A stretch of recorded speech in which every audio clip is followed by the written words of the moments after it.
Okay, I am sure the camera is going to be shaking as I sit down in the ugliest corner of, of my room.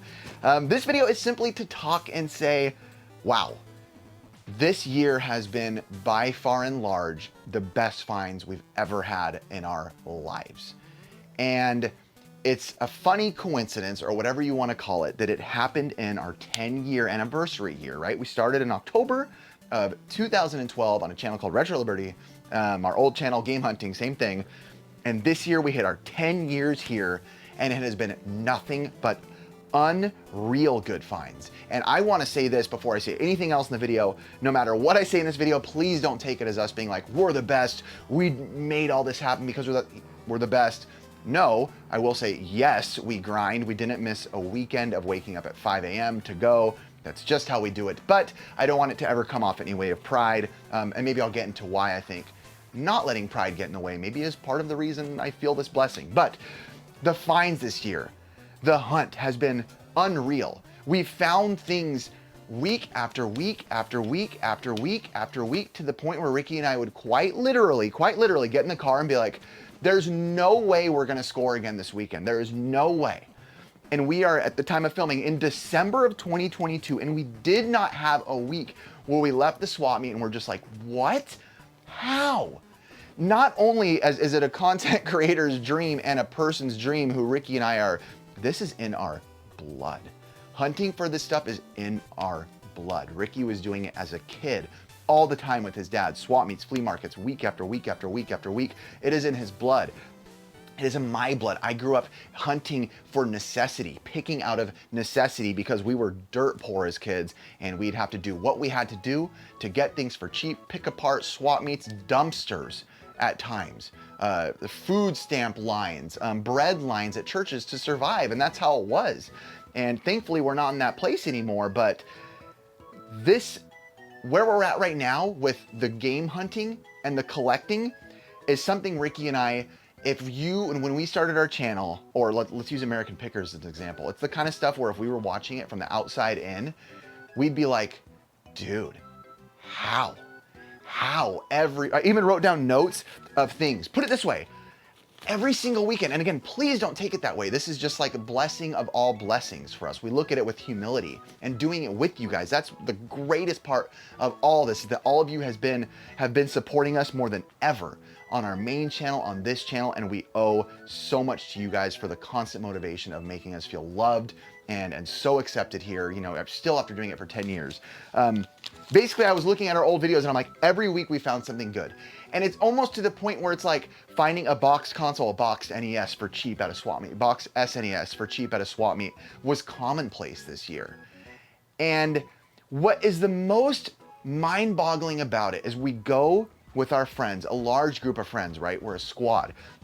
You look at our videos, there's tons of people behind us that have come with us. Curtis, who's joined the crew, and Tony, and the Camel Boys, and Blake, and Chris, and Mort, and all these different people who have just jumped in. They're hanging out, they're around, they're with us, they're not. Jose, Jay the Generous, they're just poking around, they're with us. And 9 times out of 10, they'll come up to us and be like, how? We're at the same swap meet as you. How is your cart full of all this good stuff? And we're like, we don't know. We're not saying anyone else is hunting wrong, but if we have to chalk anything up to it, it's relationships. We have built such strong relationships and with people at the swap meet. And I think that is so crucial. And maybe it's because, again, this is just me thinking out loud. Again, my notes of things that we found this year that blew my mind. You know, maybe it's coming off of COVID, where it was a dark time of the year where a lot of people were really scared in the world. And if that's how you felt, okay. If you didn't feel that way, okay too. I don't care where you stand politically. I don't care where you stand religiously. Coming off of COVID, I feel like so many people were, you know, isolated and maybe felt disconnected from people. And when Ricky and I would go to the swap meet, you know, we were always very, what's up? How are you? Good to see you. Good to see you again. Hope you're well. Wish this on you. Wishing the best on you. How's it going? And that's how we are, though. And I maybe that, you know, was just the right timing to where we made the right relationship with the right resellers, because a lot of these big things that we found were, yes, from swap meets, finding them on the table. But now that I think back, a lot of them were from people that they're resellers, but we also see them week after week. And a lot of times they're like, hey, check this out, I haven't unloaded it yet. Or check this out, you know, oh, I just put that out, you guys should check it out, hurry, it's over there before somebody else finds it. Maybe these type of relational things. Some of them are Gabo sealed games. Yours started off with Gabo sealed NES games. Mario 3, Final Fantasy, Balloon Fight, Pictionary, Tetris, all sealed. Canceled Brave Little Toaster, master editing copy I had. I found that. Literally everyone's freaking out about it. They're like, oh my gosh, that was a name that wasn't supposed to come out. It wasn't supposed to be called Brave Little Toaster Goes to School. You got the master copy. Canceled Chester Cheetah animation sketches. We got animations, sketches, actual sketches from a show, a storyboard called Yo, It's the Chester Cheetah Show. And it was never released, never made it, never aired. It was supposed to be on Fox Kids, I think. Never aired. The animations.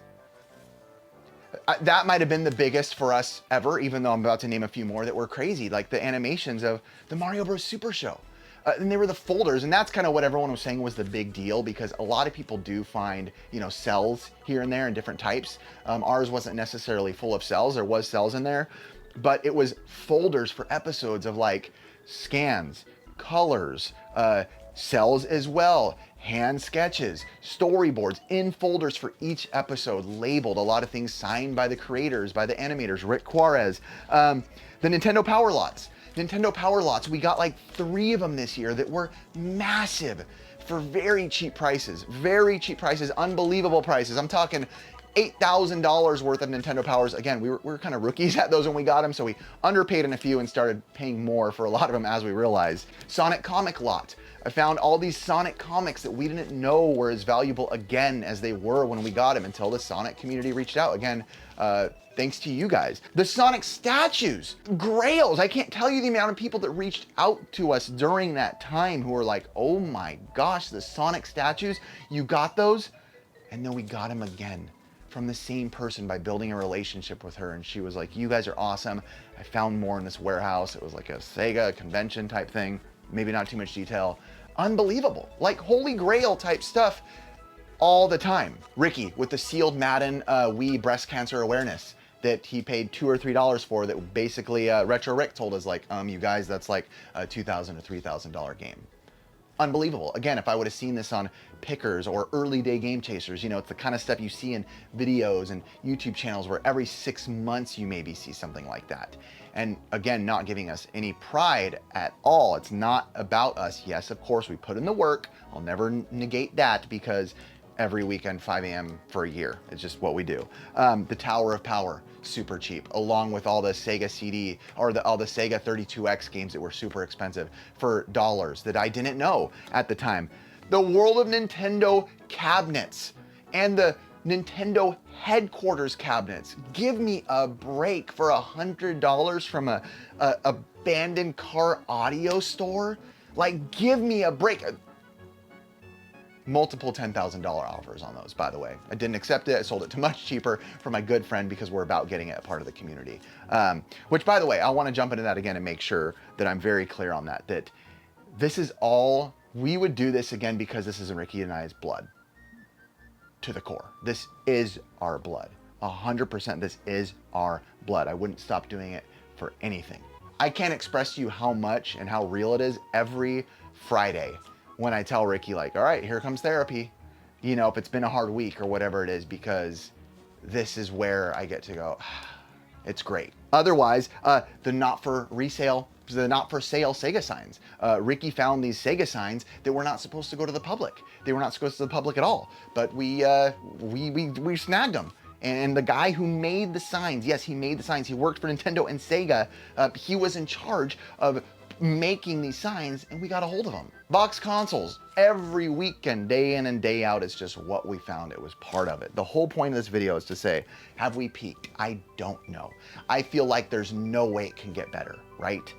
But we're gonna make it better. Ricky and I are never gonna stop hunting. We're never gonna stop pushing to find better, and we want to keep you guys along with us for the ride. We just have had nothing but so much fun with you guys, and we're looking forward to continuing to do this because it's in our blood. And as long as phones and video cameras are around, we hope you guys are there with us.